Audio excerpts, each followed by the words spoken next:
Admiral Keithvar stood before the massive viewing screen aboard the Zephyrian flagship, his forearms crossed in what his species considered deep contemplation. The pale blue light from his homeworld's distant star reflected off his crystalline skin as he watched the intercepted transmissions from the third planet of this unremarkable solar system. Earth, the humans called it. For 3 cycles, the Zephyrian Confederation had been monitoring these strange creatures. What they discovered horrified the 12-member species of their peaceful alliance. These humans were not just violent. They seemed to celebrate violence, to find joy in conflict, to turn warfare into entertainment. "Show me the entertainment analysis again," Keithvar commanded, his voice carrying the melodic tones that marked him as nobility among his people. His aide, a nervous young Zephyrian named Veltar, activated the holographic display with trembling tendrils. The display showed scenes from human movies, massive explosions, armies clashing, warriors celebrating victory over fallen enemies. But what disturbed the Zephyrians most was not the violence itself, but the humans' reaction to it. They cheered. They laughed. They paid money to watch other beings destroy each other for entertainment. This footage shows humans engaging in what they call sports, Veltar explained, his voice barely above a whisper. They organize competitions where the objective is to physically dominate opponents. They have entire stadiums filled with spectators who scream encouragement for more aggressive tactics. Keithvar's large, dark eyes narrowed as he watched humans crash into each other in what their broadcasts labeled football. The crowd's roar was deafening every time one human knocked another to the ground. Even more disturbing were the smaller humans, children, wearing miniature versions of the warrior's armor, mimicking the violent motions with obvious delight. "And their military communications?" the Admiral asked, though he already knew the answer would be worse. "Terrifying, sir." Veltar pulled up intercepted radio chatter from human military exercises. They refer to simulated combat as fun. They compete with each other to see who can be more effective at destroying targets. Their soldiers actually volunteer for more dangerous assignments because they find them exciting. The recordings played fragments of human voices. "Outstanding marksmanship, Johnson." And that was a beautiful explosion. And worst of all, laughter, genuine, joyful laughter, following descriptions of successful mock battles. For the Zephyrians and their allied species, this was incomprehensible. They had evolved past physical violence 3,000 years ago. When conflicts arose between their worlds, they resolved them through psychic harmonization, a gentle process where minds touched and found common understanding. The idea of beings who not only fought but enjoyed fighting was like discovering a species that breathed poison for pleasure. "Sir," another aide interrupted, approaching with obvious reluctance, "the Cultural Analysis Division has completed their report on human society." Keithvar gestured for the aide to continue, though every instinct told him he would regret hearing this information. Human children play with toy weapons from the moment they can walk. Their educational systems include mandatory instruction in physical education, which is essentially training for combat. They have entire industries dedicated to creating increasingly realistic simulations of warfare for recreational purposes. The aide's voice grew more strained. Perhaps most disturbing, they have a concept called extreme sports, where individuals voluntarily engage in activities with high probability of injury or death. "They do this for enjoyment, sir, for the thrill of danger." Keithvar felt his crystalline skin shift to a deeper blue, a sign of extreme distress among his people. These humans were not just violent. They were violence incarnate. They had somehow evolved to find joy in the very activities that civilized species work to eliminate from their societies. "What does the Threat Assessment Council recommend?" he asked, though he suspected he already knew. "Immediate preemptive action, sir.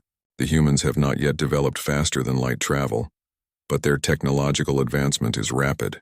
The Council believes that if we allow them to reach the stars, they will bring their violent nature to every peaceful world they encounter." The Admiral nodded slowly. It was a logical conclusion. The Zephyrian Confederation had maintained galactic peace for over 2 millennia. They had a responsibility to protect the hundreds of peaceful species under their guidance. A race that celebrated violence could not be allowed to spread beyond their homeworld. "Draft the ultimatum," Keithvar commanded. "Standard pacification protocol. They surrender their weapons and submit to behavioral modification, or we remove the threat permanently." As his staff hurried to carry out the order, Kethvar turned back to the viewing screen. Earth hung in space like a blue-green jewel, beautiful and deceptively peaceful. Soon the Confederation fleet would arrive to deliver their message. He expected the humans to recognize the futility of resistance once they saw the overwhelming technological superiority of the Zephyrian forces. What the Admiral could not have predicted was the human response. On Earth, General Sarah Chen was in the middle of commanding the largest joint military exercise in human history when the transmission arrived. Operation Iron Thunder involved forces from every major nation, testing new combat doctrines and weapon systems in simulated global conflict. When the alien ultimatum appeared on her communication screen, General Chen read it with growing excitement. The production values were incredible. The holographic alien appeared completely real, and the threat was delivered with perfect dramatic timing. Someone had clearly invested serious resources in making this training scenario as realistic as possible. "Outstanding work, Control," she transmitted back. "This is exactly the kind of innovative scenario planning we need. A technologically superior alien invasion force demanding unconditional surrender? Brilliant! My compliments to whoever designed this exercise." She turned to her staff with a grin. "Ladies and gentlemen, it looks like someone just upgraded our training schedule. Cancel the conventional warfare phase, we're going to learn how to fight aliens." Her enthusiasm was infectious. Around the command center, officers began pulling up tactical displays and discussing potential strategies for asymmetric warfare against a technologically superior opponent. Someone even started taking notes on the alien speech patterns and uniform design for future reference. "Sir," her communications officer reported, "we're receiving confirmation signals from all participating units. Everyone's received the scenario update and they're requesting permission to begin the new exercise phase." General Chen nodded approvingly. "Tell them to maintain operational security protocols. I want to see how our forces adapt to this scenario in real time. No advance briefings, let them figure out the new parameters as they go." Across the galaxy, Admiral Kethvar waited for Earth's response to what he considered a generous offer of peaceful surrender. When the human transmission finally arrived, he expected pleas for mercy or at least acknowledgement of their hopeless situation. Instead, he watched in confusion as the human general seemed to compliment his ultimatum as some kind of creative exercise. Even more bewildering was her apparent excitement about learning to fight his forces. Either these humans were so psychologically damaged that they could not recognize genuine threats, or they were so addicted to violence that they welcomed any opportunity for combat. "Sir," Veltar said hesitantly, "should we clarify that this is not a simulation?" Kethvar considered this briefly, then dismissed the idea. "If they want to treat this as a game, so be it. When our fleet arrives and begins the pacification bombardment, they will understand the reality of their situation quickly enough." The Admiral had no way of knowing that his decision had just sealed the fate of the most powerful military alliance in galactic history. By allowing humans to believe this was an elaborate training exercise, he had given them the perfect psychological framework to approach their first interstellar war as the ultimate learning experience. The Zephyrian fleet would arrive in 37 Earth days. General Chen had 37 days to prepare her forces for what she believed would be the most innovative and challenging training exercise ever devised. The galaxy was about to discover what happened when an unstoppable force met an immovable object that was genuinely excited about the collision. The Zephyrian fleet emerged from hyperspace like a swarm of living nightmares. Each bioship stretched over 3 kilometers in length, their organic hulls pulsing with bioluminescent patterns that served as both communication and intimidation. Admiral Kethvar had brought 200 vessels, enough firepower to crack planets and sterilize solar systems. From his command throne aboard the flagship Harmony's End, Kethvar gazed at the blue world before them. Earth looked so small, so fragile. Surely the humans would recognize their hopeless situation when faced with such overwhelming force. The Admiral's plan was simple: a demonstration of power followed by immediate surrender, followed by peaceful pacification. "Sir," reported his tactical officer, "we are detecting massive energy signatures from the planet's surface. The humans appear to be powering up their primitive weapons systems." Kethvar's skin shifted to a confused purple hue. "Perhaps they do not understand the futility of resistance. Transmit the standard superiority display. Fire one plasma lance at their moon somewhere uninhabited. Let them see what our weapons can do. The massive energy beam carved a canyon 50 kilometers long across the lunar surface, visible from Earth as a brilliant flash. It was meant to inspire surrender through shock and awe. Instead, the human response crackled across all communication frequencies. "Holy shit, did you see that?" came the voice of an American fighter pilot. "Control, please tell me we got that on camera." That was the most incredible special effect I've ever seen. "Outstanding production values." General Chen's voice followed. "Whoever designed this scenario really went all out. Practical effects in space, holographic projections, the works. I'm genuinely impressed with the budget for this exercise." Admiral Cathvar stared at his communication console in disbelief. They had just demonstrated the power to reshape celestial bodies, and the humans were complimenting the visual presentation? Feltar approached his commander with obvious nervousness. "Sir, perhaps we should begin the bombardment immediately. These humans seem unable to process the reality of their situation." "No," Cathvar decided. "If they want to maintain their delusions until the end, that is their choice. Begin the pacification protocol. Target their military installations first. Perhaps the reality of actual destruction will clear their minds." The first wave of Zephyrian bioships descended into Earth's atmosphere like falling stars, their energy weapons charged with a harmonic whine that could be heard for kilometers. The aliens expected panic, surrender, desperate pleas for mercy. Instead, they were met by human forces who treated their arrival like the opening ceremony of the galaxy's most exciting training exercise. Fighter jets scrambled with pilots laughing over the radio about the incredible detail work on the alien ships. Tank crews positioned themselves while debating whether the bioship designs were inspired by deep-sea creatures or science fiction movies. Tango 77, "Are you seeing the movement patterns on these things?" radioed Captain Maria Santos from her F-35. "They fly like they're actually alive. The design team really outdid themselves this time." "Copy that, Tango 77, replied her wingman. "I'm getting targeting locks, but the computer keeps trying to classify these as biological entities instead of aircraft. Someone programmed some really sophisticated electronic countermeasures into this scenario." The first engagement began when a Zephyrian attack craft fired a plasma bolt at a human missile battery. The bolt struck with surgical precision, creating a spectacular explosion that vaporized the entire installation.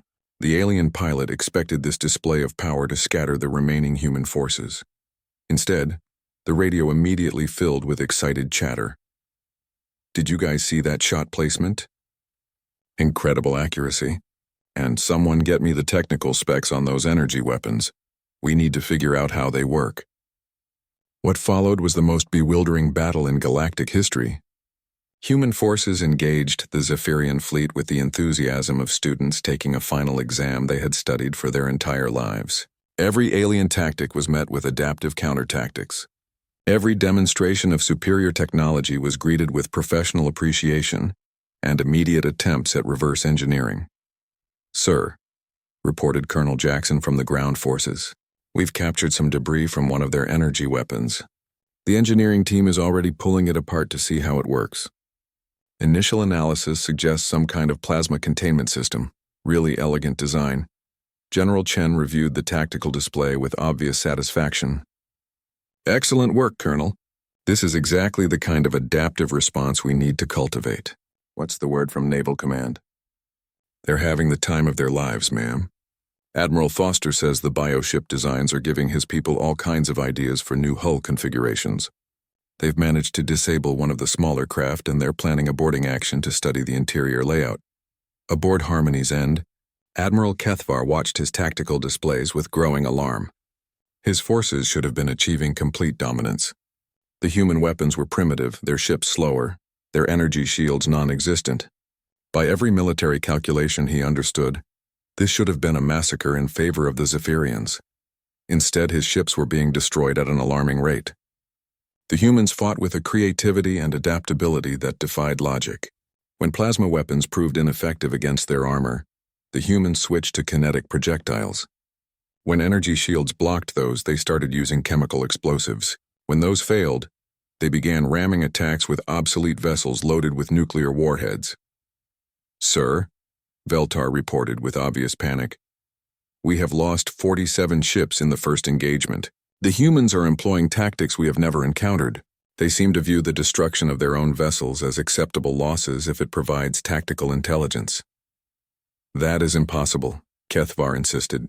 Their technology is centuries behind ours. How are they achieving these results? Sir, I believe it is precisely because their technology is primitive that they are succeeding. Our shields are designed to deflect energy weapons.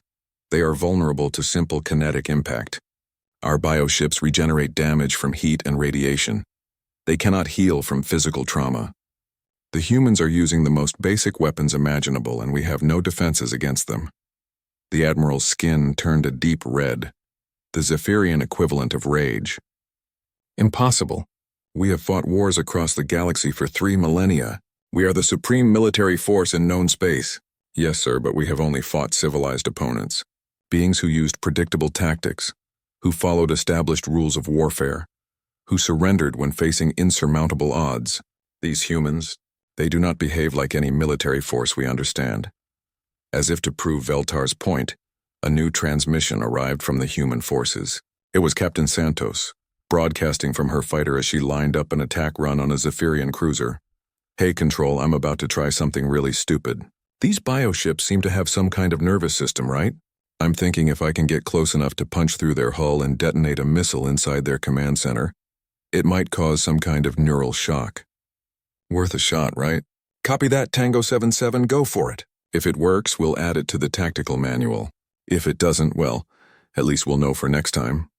Kethvar watched in horror as the human fighter deliberately flew into his cruiser's defensive fire, taking multiple hits that should have destroyed it instantly. Instead, the pilot used her ship's momentum to punch through the biohull and detonate her entire missile payload inside the vessel's neural core. The cruiser, convulsed and died instantly.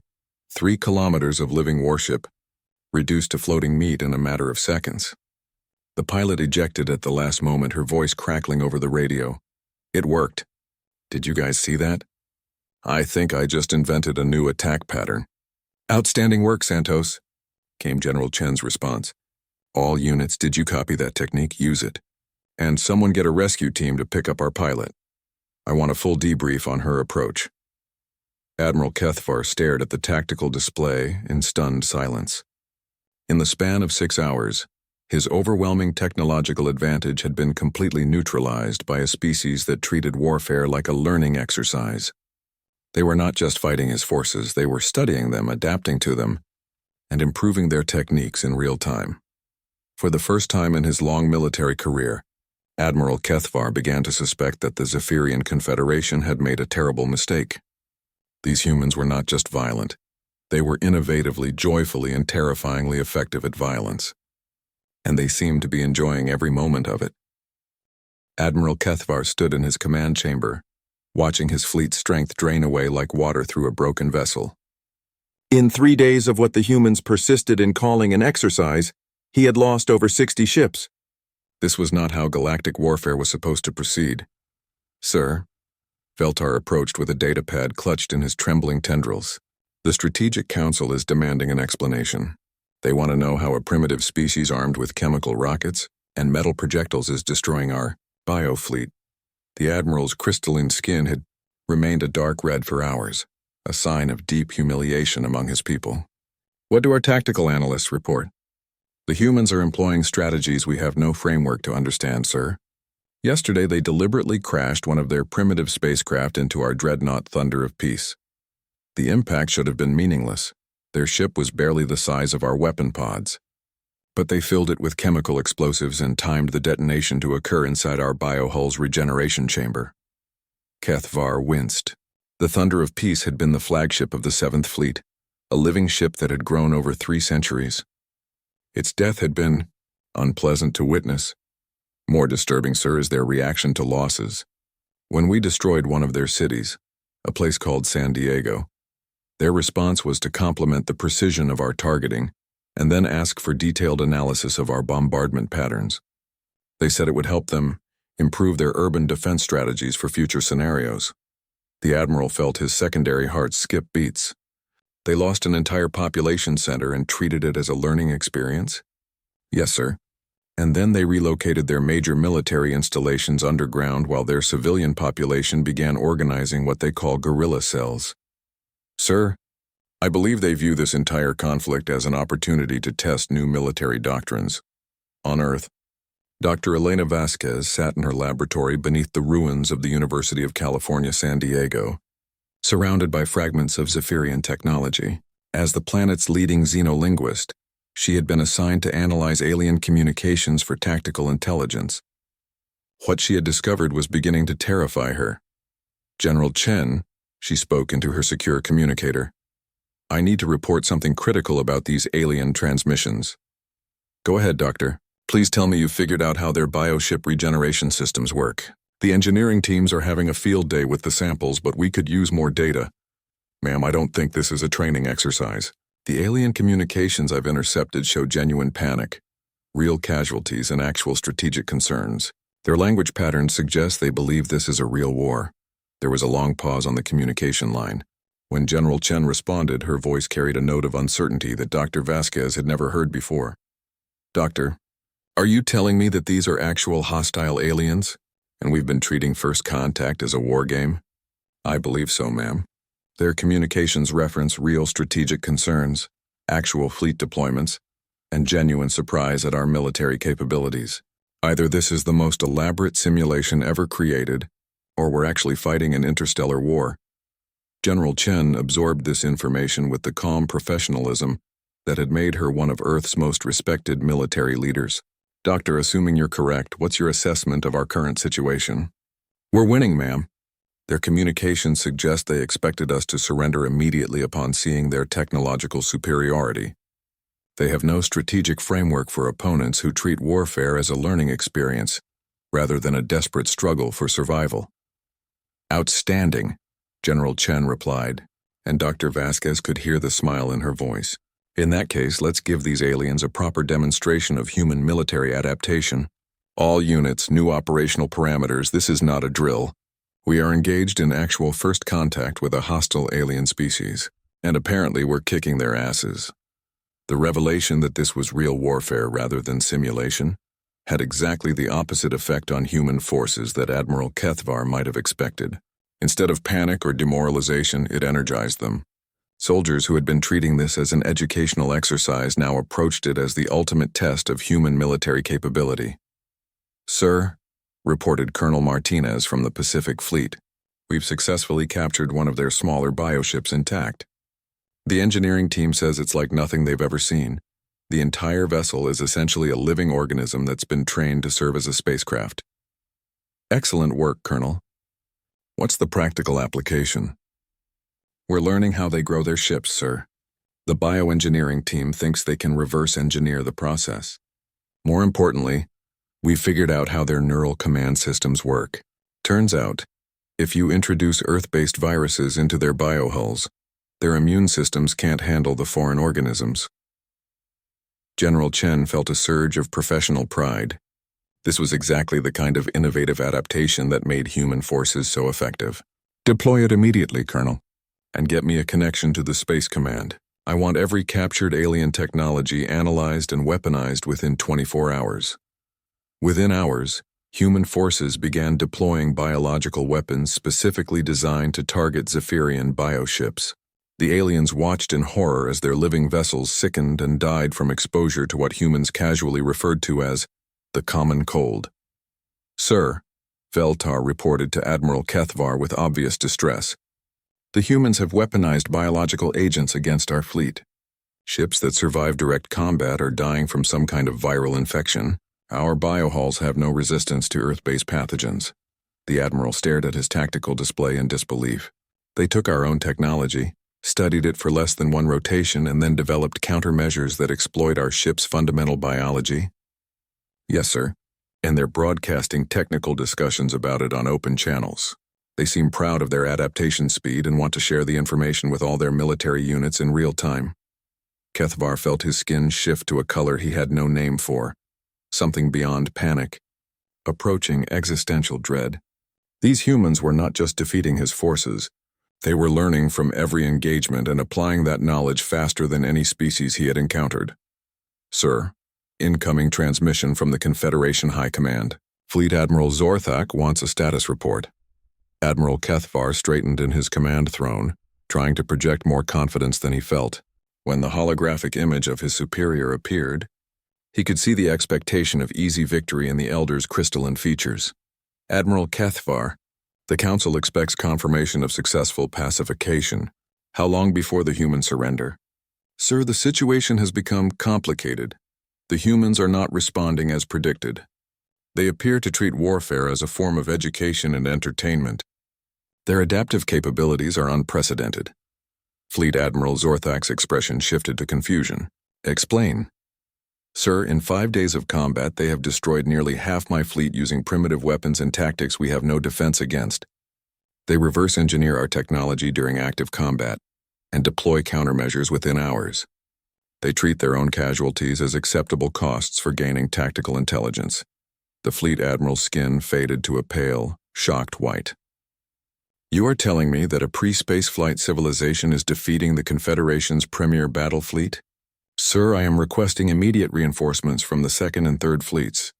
These humans are unlike any opponent we have faced. They do not fight to survive, they fight to learn, and they are learning faster than we can adapt. Fleet Admiral Zorthak was silent for a long moment, processing this impossible information. When he finally spoke, his voice carried the weight of galactic authority. Admiral Kethvar, you will hold your position and continue the pacification. I am dispatching additional forces, 500 ships from across the Confederation. We will not be defeated by a single planet of primitives. As the communication ended, Admiral Kethvar turned to his tactical display and watched human forces systematically dismantling his remaining ships with techniques they had invented during the current battle. 500 more ships meant 500 more opportunities for these terrifying creatures to perfect their art of war. For the first time in Confederation history, an admiral found himself hoping that his reinforcements would arrive too late to participate in what was rapidly becoming less a war than a comprehensive education in the futility of fighting humans. The arrival of the Confederation reinforcements should have marked the beginning of Earth's end. 500 warships materialized in the outer solar system, their biohulls gleaming with predatory patterns. Fleet Admiral Zorthak commanded the armada from his flagship Eternal Harmony, confident that overwhelming numbers would succeed where Admiral Kethvar's tactical superiority had failed. Admiral Kethvar, Zorthak's holographic image shimmered with barely contained anger.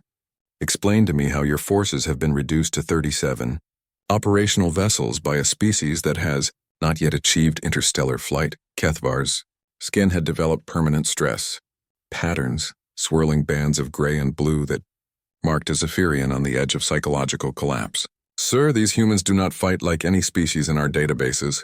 They treat warfare as an educational experience. Every time we destroy one of their vessels, they broadcast detailed analysis of our attack methods to their entire fleet. Impossible. No species shares tactical intelligence during active combat. It creates vulnerability. Sir, with respect, these humans do not think like us. Yesterday, one of their pilots flew directly into our plasma stream to test the effectiveness of their new shielding technology. When the shield failed and her ship was destroyed, her last transmission was a detailed report on the shield's performance parameters and recommendations for improvement. Fleet Admiral Zorthak stared at his subordinate with open disbelief. She died to gather technical data? Sir, 30 minutes later, their fleet deployed improved shields based on her sacrifice. They had incorporated her recommendations and upgraded their entire defensive grid while we were still celebrating the kill. On Earth, General Chen stood in her underground command center, reviewing tactical displays with the satisfaction of a teacher, watching her students excel at a difficult exam. The alien reinforcements had been detected hours ago, and her forces were already adapting their strategies. Ma'am, reported Colonel Santos, recently promoted after surviving 14 separate engagements with alien forces, our deep space monitoring stations confirm massive enemy fleet movements. Looks like they're bringing everything they've got. Outstanding, General Chen replied with genuine enthusiasm. This is exactly what we need, a proper stress test of our adaptive capabilities. What's the status on our captured alien technology integration? Better than expected, ma'am. The engineering teams have successfully reverse-engineered their plasma weapon systems and installed them on our destroyers. More importantly, we've figured out how their psychic communication network functions. General Chen's eyebrows rose with interest. Psychic communications? That explains their coordination patterns. Can we tap into their network?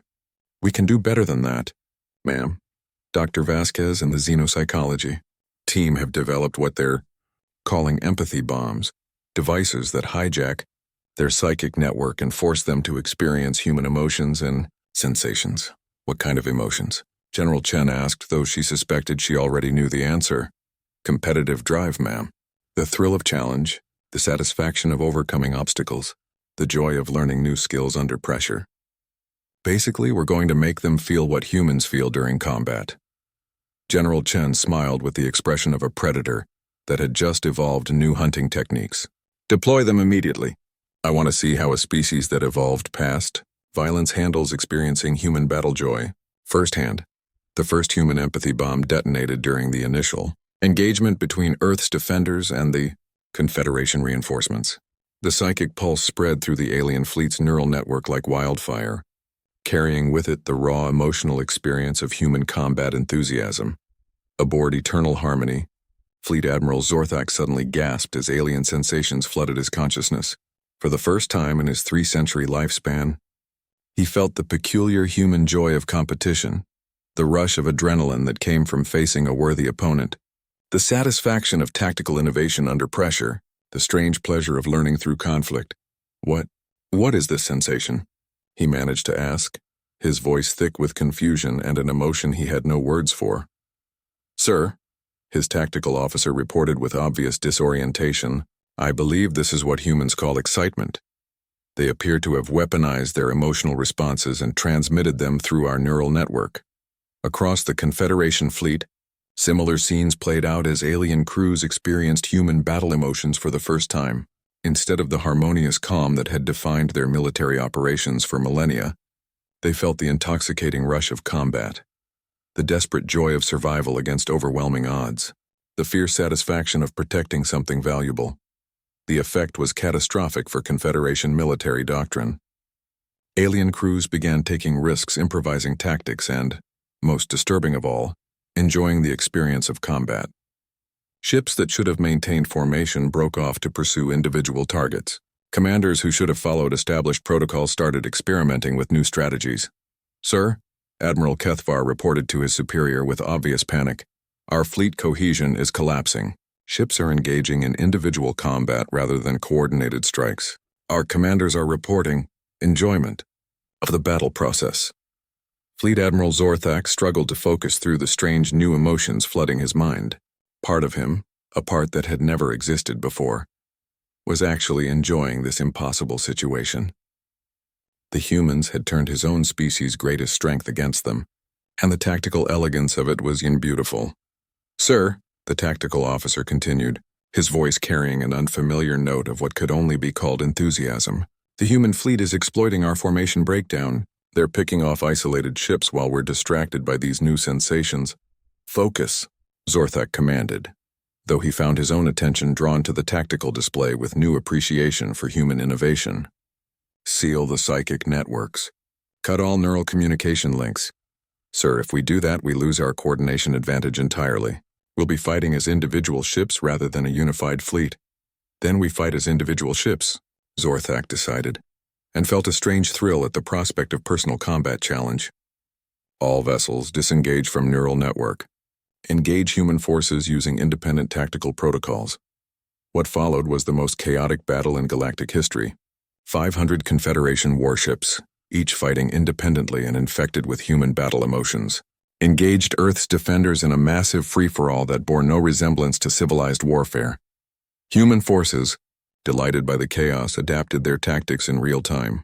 Instead of fighting a coordinated alien fleet, they found themselves engaged in individual duels with alien commanders who were experiencing the joy of personal combat for the first time in their species' history. This is amazing, transmitted Captain Rodriguez from his destroyer, as he maneuvered against a Zephyrian cruiser whose commander seemed to be experimenting with aggressive attack patterns.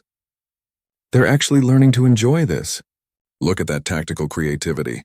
I see it, General Chen responded, watching the tactical display with professional admiration. They're abandoning 3,000 years of military doctrine and inventing new techniques in real time. This is exactly what human forces do. Adapt, improvise, and find joy in the challenge. The battle raged for 18 hours, but the outcome was never in doubt. Human forces, fighting opponents who were simultaneously learning to enjoy combat and trying to resist that enjoyment, steadily gained the upper hand. Alien ships fell to innovations developed during the fight, tactics invented by crews who were experiencing human emotions while trying to maintain alien military discipline. When the engagement finally ended, nearly 400 Confederation ships had been destroyed or disabled. The survivors limped away from Earth carrying something far more dangerous than battle damage. They carried the memory of human emotions, the knowledge that warfare could be something other than grim necessity. Fleet Admiral Zorthak sat in his damaged command center, staring at tactical reports that should have filled him with rage and despair. Instead, he felt something he had never experienced before: respect for a worthy opponent, and the strange desire to understand how these humans had achieved such impossible results. "Sir," Admiral Kethvar's transmission arrived with obvious reluctance. "The human commander is sending a general broadcast to all surviving vessels." General Chen's voice filled the alien command centers with the same professional enthusiasm she had shown throughout the engagement. "Confederation forces, this has been an excellent training exercise. Your adaptive capabilities under emotional stress were impressive. We look forward to future collaborative tactical development." Earth Command out. Fleet Admiral Zorthak turned to his tactical officer with an expression that no Zephyrian had ever worn before, the confused smile of someone who had just learned that losing could be as educational as winning. "Prepare. A transmission to Confederation High Command," he ordered. "Tell them we need to discuss new strategic protocols. I believe we may have misunderstood the nature of warfare itself." 6 months after what galactic historians would eventually record as the shortest war in known history, the Zephyrian Confederation formally dissolved its military alliance. The decision came not from defeat, though that had been decisive, but from a fundamental shift in how its member species understood the nature of conflict itself. Admiral Kethvar stood in what had once been the war room of the flagship Harmony's End, now converted into something the humans had suggested calling a collaborative tactical studies center. The irony was not lost on him that his greatest military defeat had become his most valuable educational experience. "Sir," Beltar approached with a data pad, his demeanor completely transformed from the nervous aide he had once been. "The human delegation has arrived for the symposium. General Chen sends her compliments and requests permission to begin the joint tactical assessment." "Permission granted," Kethvar replied, and felt that strange sensation the humans had infected him with, anticipation. Over the past months, he had discovered that learning new approaches to conflict was almost as satisfying as the peaceful harmonization his species had practiced for millennia. The main conference chamber had been redesigned to accommodate multiple species. Where once the Confederation had required psychic harmony for all participants, the new format embraced what humans called constructive disagreement. Representatives from 11 former Confederation worlds sat alongside human military advisors, all eager to understand how warfare could be simultaneously destructive and educational. General Chen entered the chamber with the same professional enthusiasm she had shown while defeating the galaxy's most powerful military alliance. "Admiral Kethvar, thank you for hosting this symposium. I understand you've titled it Alternative Approaches to Conflict Resolution?" "Indeed, General. My staff has spent considerable time analyzing human military doctrine, and we believe we understand why your species approaches warfare so differently from our own. Please, share your findings. We're always interested in outside perspectives on our tactical development." Admiral Kethvar activated the holographic display, showing a comparison between Confederation and human military structures. "Your species treats warfare as a form of competitive education. You fight not to destroy enemies, but to become better at fighting. Each engagement is simultaneously a test and a learning opportunity." "That's an excellent observation," General Chen agreed. "We've always believed that the best way to prepare for conflict is to constantly challenge ourselves with new scenarios and adaptive opponents. Your invasion provided us with the ultimate training exercise, an enemy using technologies and tactics completely outside our experience. Which brings us to our primary question," interjected Fleet Admiral Zorthak, who had requested permanent assignment to the Collaborative Studies program. How does your species maintain this perspective? How do you find joy in activities that other civilizations consider necessary evils?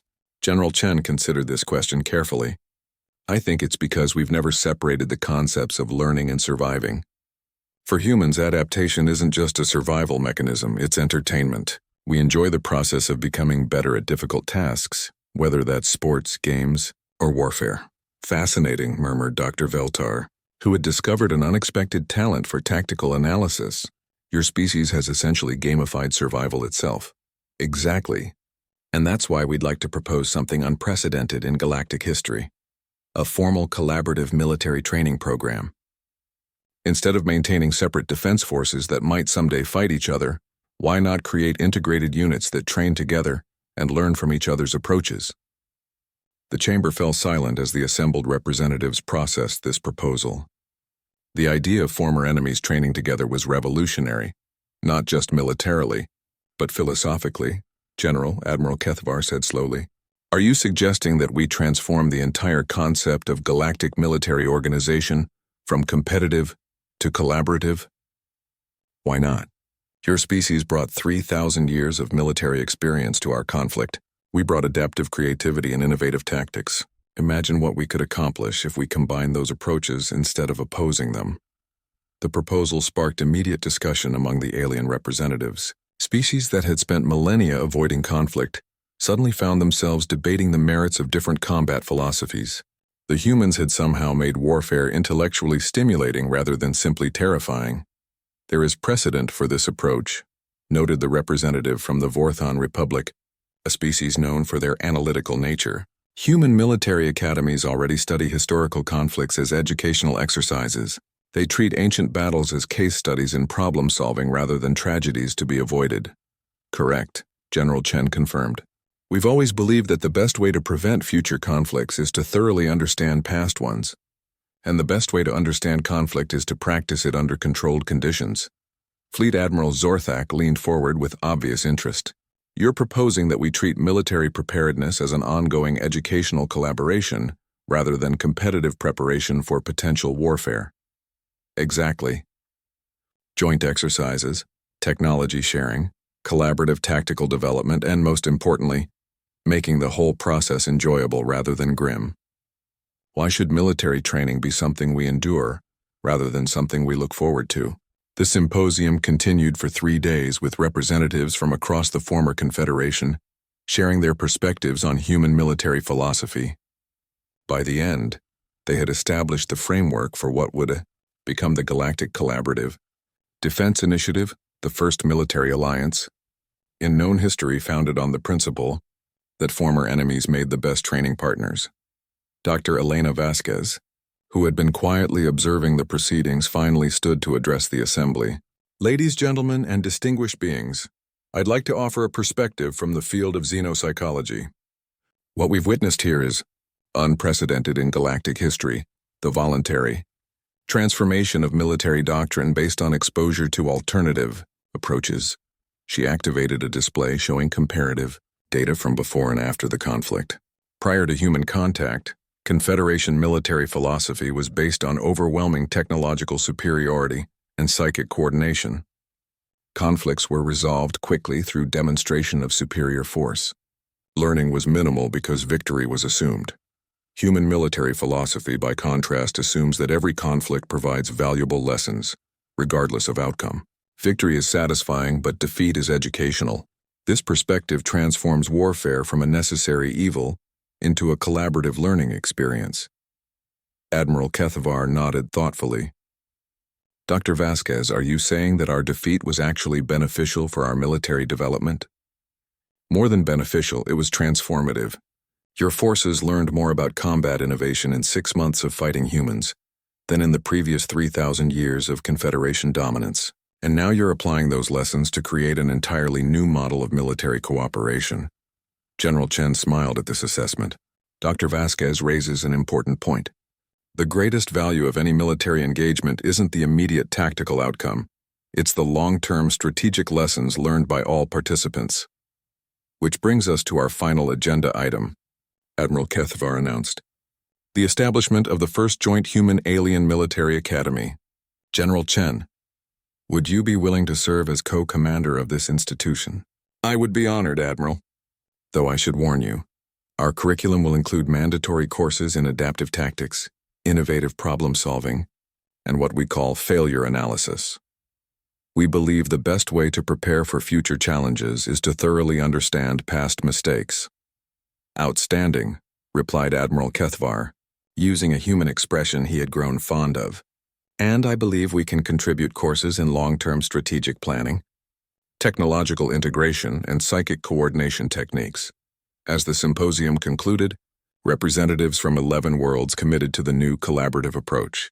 They would maintain their individual defense forces, but those forces would train together, share technologies, and most importantly, treat military exercises as opportunities for mutual education rather than competitive dominance. 6 months later, the first graduating class of the Galactic Military Academy completed their training. Human and alien cadets worked together on joint tactical exercises, sharing approaches that had evolved over vastly different timescales and contexts. The humans brought their gift for adaptive innovation. The aliens contributed their deep understanding of strategic patience and technological refinement. The graduation ceremony was attended by military leaders from across known space, all eager to understand how former enemies had become collaborative partners. General Chen delivered the keynote address, standing beside Admiral Kethvar in a display of cooperation that would have been unthinkable a year earlier.